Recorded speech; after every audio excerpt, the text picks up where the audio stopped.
La banque publique d'investissement a été inaugurée il y a moins d'un mois à Orléans, mais déjà cette année l'établissement public chargé d'aider au financement et au développement des entreprises a commencé sa mission dans la région.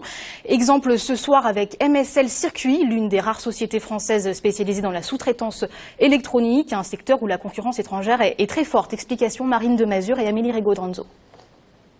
C'est une usine ultra moderne spécialisée dans les circuits et boîtiers électroniques pour le secteur automobile. Une usine où les robots sont une fierté et les machines très perfectionnées. Cette ligne de fabrication, par exemple, est capable de positionner 120 000 composants par heure avec seulement 2 opérateurs. Automatiser au maximum la production, c'est la stratégie de l'entreprise pour être compétitif et concurrencer les pays à faible coût de main-d'œuvre, comme la Chine ou les pays de l'Est.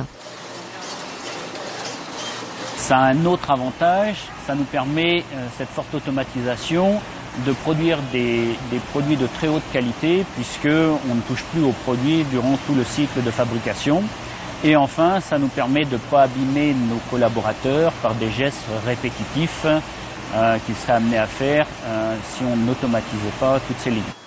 Mais cette stratégie nécessite d'investir lourdement dès le début de la fabrication. Des capitaux qu'il faut trouver et réussir à emprunter.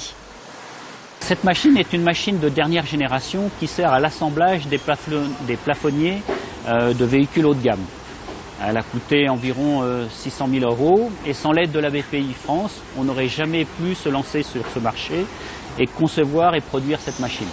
Aide au financement de machines, mais aussi à l'innovation pour développer par exemple un airbag pour motard. Grâce à la BPI, l'entreprise a également pu optimiser son fonds de roulement avec des avances sur des crédits d'impôt.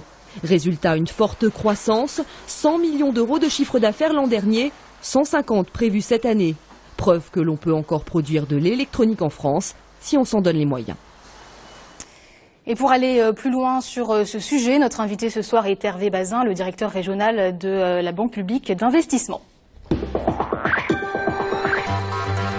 Bonsoir Hervé Bazin, je vous en prie, installez-vous. Alors, sur quels critères sélectionnez-vous les entreprises candidates comme celle-ci à l'aide de la BPI? Eh bien, la BPI accompagne les entreprises effectivement comme celle-là depuis très longtemps, puisque la BPI, c'est pas une nouveauté. Hein, c'est le rassemblement, à partir de cette année, de sociétés qui préexistaient comme Oseo, spécialisées dans le crédit, la garantie de crédit bancaire, et tous les métiers de fonds propres de la Caisse des dépôts, CDC Entreprises, le FSI, le Fonds stratégique d'investissement, qui a été créé pendant la crise, et le FSI Région pour les fonds propres en région. L'ensemble a été rassemblé sous l'enseigne BPI France, est venu se joindre à nous. Sont venus 2 acteurs importants, la COFAS public et UbiFrance, pour créer un ensemble cohérent, performant de l'ensemble des services financiers publics tournés vers les entreprises. Il y a 400 entreprises dans la région qui bénéficient d'une aide de la BPI. Comment est-ce que vous les sélectionnez? Sur quels critères? Alors, 400 entreprises, le portefeuille d'entreprises accompagnées par BPI, c'est pas 400, c'est 7000 entreprises. Il y a 7000 entreprises en région centre. En région centre qui sont déjà accompagnées par les sociétés qui composent BPI 400 depuis le début de l'année. Voilà. En gros, je vous explique en deux mots.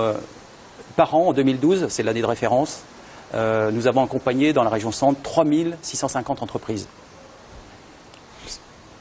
Est-ce qu'il y a une enveloppe précise? Comment est-ce que vous décidez d'attribuer les moyens? À quelle hauteur? Ce sont des relations bilatérales avec les chefs d'entreprise. Nous les accompagnons dans leurs projets à la fois en France et à l'exportation. Je dirais, nous accompagnons leurs projets de développement. Il n'y a pas d'enveloppe spécifique, si ce n'est parfois quelques produits ou procédures particulières, mais il n'y a pas d'enveloppe particulière. Est-ce qu'aujourd'hui vous mesurez des réels résultats pour ces entreprises aidées? Est-ce qu'il y a un effet en faveur de l'emploi? Effectivement. Les entreprises qui, et on l'a vu dans ce journal, il y a des entreprises qui vont pas bien, et il y en a d'autres qui investissent, qui innovent et qui vont à l'international. Les fameux 3I, très vertueux. Et ces entreprises-là, eh bien, elles embauchent, elles développent l'emploi dans nos régions. Merci beaucoup Hervé Bazin d'avoir été notre invité ce soir.